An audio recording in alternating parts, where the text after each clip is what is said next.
Lyra stretched on the soft, bioadapted bench, her long ears twitching as she watched a group of humans fumble with the gravity calibration panels. They were like toddlers trying to assemble a starship engine blindfolded, except these toddlers had a strange mix of confidence and terror that made their clumsiness almost impressive. One human, in particular, caught her attention, a tall, slightly gangly man with a mop of unruly hair that seemed to have its own gravitational field. He was muttering something about reverse flux modulation and waving a hand over a panel that immediately began to spark and hiss. Lyra's ears flicked. This was going to be entertaining. She had always thought humans were harmless, an opinion she formed after observing countless specimens over her years at the Interstellar Academy. They tripped over themselves, spoke too loudly, and seemed incapable of understanding even the simplest universal protocols. She had categorized them mentally as chaotic fluffballs with thumbs, creatures that might survive a zero-gravity corridor collapse by sheer luck rather than skill. And yet here was Corin walking straight into what any experienced student would call a catastrophe zone, looking as if he belonged there. He scanned the room with wide eyes, blinking rapidly at the floating hollow displays, the levitating chairs, and the low-humming energy conduits. Then he spotted Lyra, and as if some invisible cosmic force had decided he should do exactly the opposite of what common sense dictated, he walked straight toward her and sat down without so much as a hello. Her ears twitched in irritation or perhaps curiosity. Humans had the audacity of toddlers, but they also had the remarkable ability to be uncomfortably bold. I hope I'm not in your way, he said, and she noticed the faint smell of burnt synthetic coffee clinging to his uniform.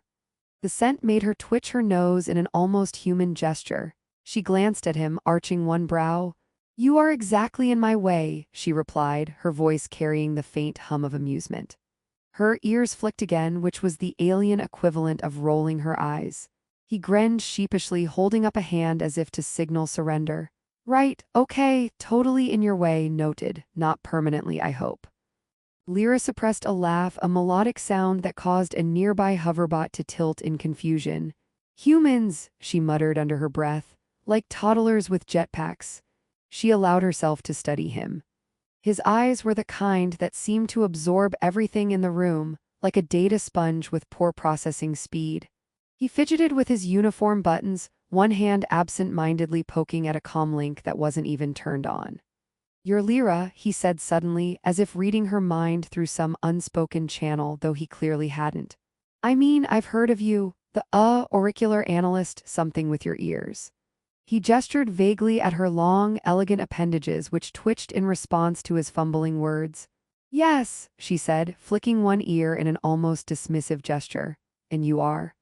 Corin Hale, first day, exchange program. Totally prepared? Kind of. He grinned, a little too brightly, and immediately knocked over a floating hollow display that spun wildly before a nearby maintenance drone swooped in to stabilize it. Lyra hid a chuckle behind a hand. Humans were reckless, chaotic, amusing, and apparently incapable of being boring. She found herself wondering if he realized that sitting next to her was both brave and stupid, depending on perspective. You know, she said, most humans have the decency to avoid immediate destruction when they enter my presence. He laughed nervously. Oh, I plan on exceeding expectations, in ways that are hopefully positive. He leaned back, inadvertently jostling her elbow. I mean, I've read the orientation manual, sort of skimmed. Her ears twitched again and she decided to test him. Do you know how to operate a grav lift? Absolutely, he said, puffing out his chest. I've studied some of the basics. Grav lift operation is basically, he gestured wildly, knocking a floating mug off its hover pad. It spun in slow motion before colliding softly with the wall. A thing. Totally doable, easy, simple, nothing could go wrong. Lyra let one ear droop lazily. I see. Humans, she mused, were like volatile chemical compounds full of potential and likely to explode if mishandled. But unlike most compounds, they were also endlessly entertaining to watch. She leaned back, letting her ears sway lightly as she observed him fumble with the controls. Sparks flew, lights blinked, and Corin's expression shifted rapidly from concentration to panic to determination in a cycle that was almost hypnotic. You're different, he said finally, as if reading her expression. Your species, the ears, they move, like they're alive. They are, she said, allowing a hint of pride to enter her voice. They perceive electromagnetic fluctuations, subtle vibrations, and occasionally the sarcasm of humans. Her ears twitched in a demonstration that made Corin blink. It's very useful, you should try it sometime. He grinned, I will definitely if I survive the day. Lyra allowed herself a small smile. Humans were unpredictable, yes, but there was something almost heroic in their oblivious persistence. As she watched Corin reach for another control panel with exaggerated care, she realized that perhaps her initial assessment of humans as harmless fluffballs might need revision. They were harmless only until they weren't, and Corin Hale in particular seemed determined to prove that very point. By the time the first practice session began, Lyra had resigned herself to one undeniable truth. Humans were chaotic, absurd, reckless, and completely irresistible in their unpredictability. Corin, meanwhile, looked around with wide-eyed wonder, as if he were convinced the entire universe had been designed solely to entertain him, and perhaps, unknowingly, to challenge her assumptions. When the graph field simulator started and Corin immediately pressed the wrong sequence, sending a small hover drone spiraling toward a wall, Lyra only shook her head, her ears twitching in amusement. At least you're consistent, she murmured, and entertaining. Thanks, he said, grinning through a sheepish blush. I try, really, that's my thing. And for the first time, Lyra found herself genuinely curious about what this human might do next, and whether she could survive it without rolling her eyes completely off her face. Corin's first full day at the academy had been a masterclass in calamity disguised as enthusiasm, and Lyra could not help but notice that her long ears twitched more frequently than usual. It was as if they had become barometers for human chaos, each flick and sway recording the minute fluctuations of his oblivious energy. She watched him attempt to calibrate a plasma conduit, pressing buttons in a sequence that could have ended with a minor containment breach if the system hadn't been equipped with emergency overrides. Corin looked around, noticing nothing wrong except the mild sparks licking the edges of the console, and grinned as if he had just performed some heroic maneuver. I think I did it, he said proudly, stepping back and letting a hover panel drift lazily toward a wall. It toppled, bumping into a maintenance bot that muttered something about recalculating emotional responses in nearby aliens. Lyra's ears twitched sharply, almost in applause, though she refused to show it. Humans were strange creatures. They caused disasters, laughed through them, and then somehow convinced themselves it was a form of progress. You did something, she said, keeping her voice neutral. Something that may or may not involve minor property damage. Her ears quivered as he tilted his head, looking genuinely pleased with himself. That's a step forward, Corin said, snapping his fingers with the sort of glee reserved for small children discovering gravity for the first time. And you didn't intervene immediately. That's a compliment, right? You're lucky I'm in a generous mood, Lyra replied, letting her ears sway lazily.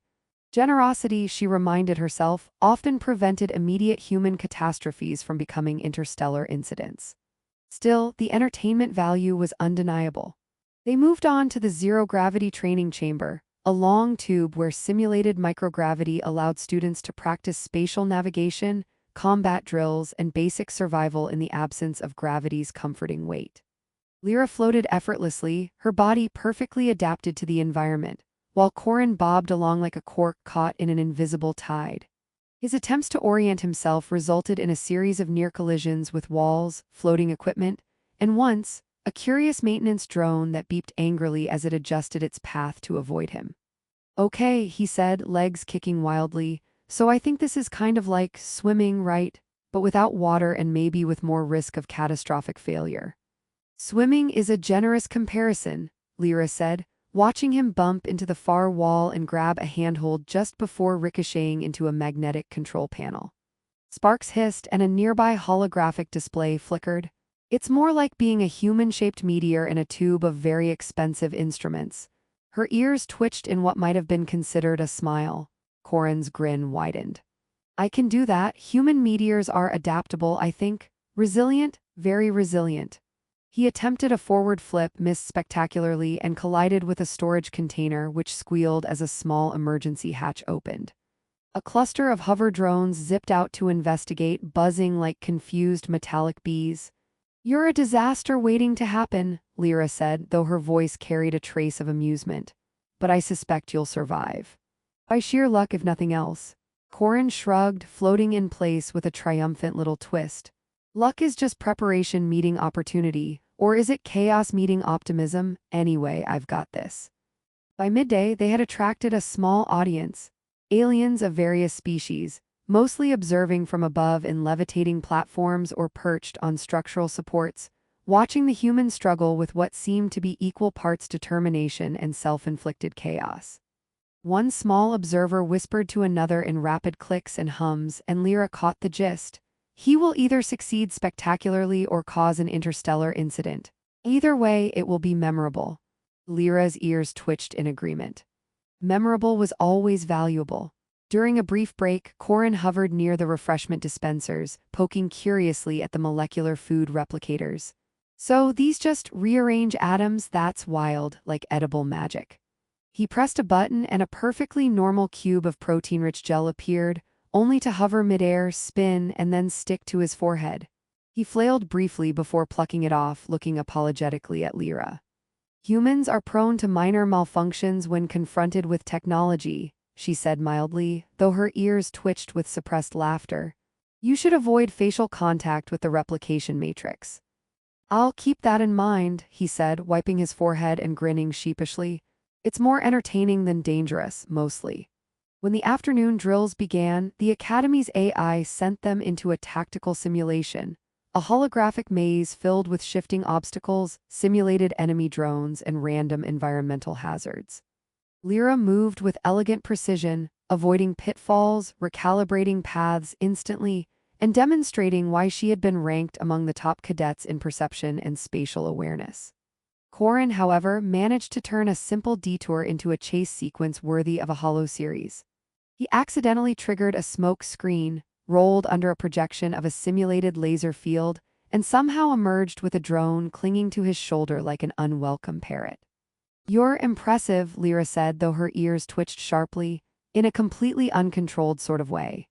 Corin beamed. "Impressive is good, that's what I aim for. Controlled chaos is my specialty, some might even say my superpower." He struck a pose which nearly caused a nearby energy conduit to sputter. See, superhero potential.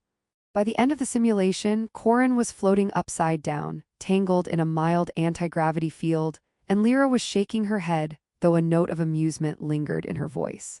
"You are lucky that chaos occasionally has mercy," she said, reaching out to untangle him from the harness. His grin only widened as he righted himself. "See," he said, "survived, still smiling, definitely a superhero." Lyra allowed herself a sigh, her ears flicking in irritation or perhaps pleasure. Humans, she realized, were the universe's wildcards, unpredictable, amusing, and strangely persistent. They were capable of disaster, yes, but also capable of surprising ingenuity, accidental brilliance, and most confusingly, charm. As they exited the training area, Corin turned to her. "So next time, zero-gravity obstacle course, but with more flair." "You have a flair for calamity," Lyra said, flicking one ear lazily. "I suppose we'll see if you survive the next round." And as they floated through the Academy corridors, dodging small repair drones and narrowly avoiding another human-triggered incident, Lyra felt her ears twitch in a way that was unmistakably curious. Humans might be chaotic, absurd, and reckless, but there was something about Corin that made her want to watch and maybe even participate in the mess. She didn't know if she was ready for the chaos, but she was very much looking forward to it. The Academy's hallways buzzed with quiet energy, the soft hum of gravlifts and the occasional chime of distant hover drones forming a background rhythm to Lyra's thoughts. She walked beside Corin, who had somehow acquired a small swarm of maintenance bots as an entourage, each trailing behind him like metallic ducklings. His grin was as wide and reckless as ever, and her long ears twitched in a way that signaled equal parts amusement and exasperation. Today's exercises promised no catastrophe, or so she hoped, but with humans, hope was always a relative term. The first task was the interspecies strategy simulation, a holographic battlefield projected across a vast chamber with shifting terrain, enemy drones, and environmental hazards ranging from sudden plasma bursts to miniature gravity wells. Lyra floated effortlessly, analyzing patterns, adjusting tactics in real time, and noting the subtle electronic signatures that most cadets missed. Corin, meanwhile, bounced through the field with the kind of energetic randomness that made every calculation she had in mind obsolete. "Okay," he said, ducking under a holographic laser beam that had materialized just inches from his face. "So the key is style points." "Definitely style points. You're the only human I've ever known who treats tactical simulations like a dance recital," Lyra replied, letting her ears sway lazily. She allowed herself a faint smile. Humans had a certain charm in their chaos, a resilience that bordered on reckless optimism, and Corin had it in spades. As the exercise progressed, Lyra noticed subtle changes in herself. Where she had once observed humans with detached amusement, she now found herself strategizing not only around the drones and terrain, but around Corin's unpredictable movements. His improvisations forced her to reconsider her calculations, to adapt in ways that her analytical mind hadn't anticipated. She realized that humans, in their messy, enthusiastic way, pushed her boundaries, made her think differently, and sometimes even made her laugh out loud, a sound that drew a curious glance from the supervising instructor. Corin, of course, was blissfully unaware of this subtle influence. He twirled in zero gravity to avoid a floating obstacle, accidentally nudging a control panel that sent a simulated turret spinning harmlessly around. "Whoa. That's us tactical disruption?" he exclaimed, landing upside down on a floating platform. Lyra suppressed a laugh, letting her ears quiver in amusement. By the midpoint of the exercise, the unexpected bond between them became evident. Lyra began to anticipate Corin's unconventional maneuvers, adjusting her own tactics to complement his chaos. When a rogue drone zipped toward him, she triggered a minor anti-grav pulse, gently redirecting it while making it appear as if Corin had executed a brilliant evasive move on his own. He beamed at her, completely oblivious to the subtle guidance. "You're amazing," he said breathlessly as they floated in tandem through a corridor of simulated plasma bursts. "I mean teamwork, totally teamwork, that's us, right?" "Yes," Lyra admitted, her voice carrying a note of genuine warmth. "Teamwork." She realized as her ears twitched in a delicate rhythm that she no longer viewed humans as harmless fluffballs. They were unpredictable, yes, but capable of ingenuity, courage, and a certain kind of joy that was contagious. Corin's optimism was infectious, and she found herself inspired in ways she hadn't expected. The climax of the simulation arrived in the form of a sudden gravity inversion, flipping the entire chamber and forcing cadets to navigate upside-down pathways and floating debris. Corin, ever the enthusiast, laughed as he somersaulted through the air, narrowly missing a laser turret. Lyra followed, adjusting her trajectory to keep him within reach, preventing him from colliding with the more dangerous elements of the simulation. They emerged on the other side, breathless, exhilarated, and surprisingly unscathed. "You see," Corin said, floating upright with a triumphant flourish. "Humans are adaptable, super adaptable, and stylish, don't forget stylish." "You were lucky," Lyra said, though her ears flicked in amusement rather than irritation. "Extremely lucky, but yes, there was style." She realized that her perspective had shifted. Humans weren't merely harmless or dangerous, they were catalysts, unpredictable forces that could inspire, challenge, and occasionally frustrate in equal measure. And she had grown because of it. She had learned to embrace chaos, to find humor in unpredictability, and to see value in a perspective that wasn't purely logical or controlled. After the simulation, they walked through the Academy's atrium, dodging small repair drones and clusters of floating hollow